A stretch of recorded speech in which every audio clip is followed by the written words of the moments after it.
It was shortly before 2 this morning when police officer Don Heitland, his dog in the back seat, followed another car into the parking lot of the Burger King near Hiawatha in East Lake Street.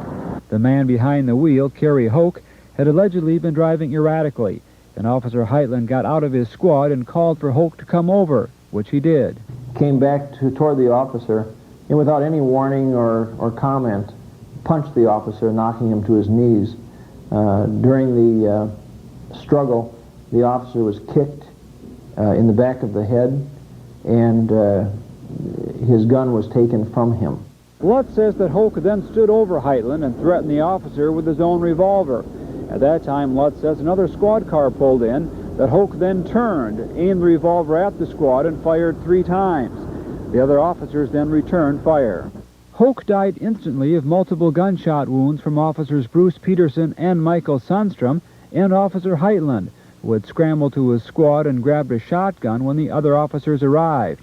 While Sundstrom and Peterson's squad was hit 3 times, neither officer was injured, but Heitland received stitches for a cut in his head. Lutz says he'll recommend that Peterson and Sundstrom receive the Medal of Valor. I am convinced that it was the arrival of Officer Peterson and Officer Sundstrom that saved Officer Heitland's life. Howk's criminal record goes back at least 10 years in Minneapolis. He served time in Stillwater and was convicted or pleaded guilty to crimes ranging from illegal possession of a weapon to traffic violations and theft.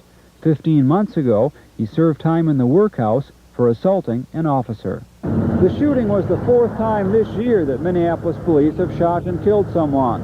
It never happened last year. Deputy Chief Lutz says it's a sign of at least one thing, that the streets are getting more dangerous for police, both nationally and here at home.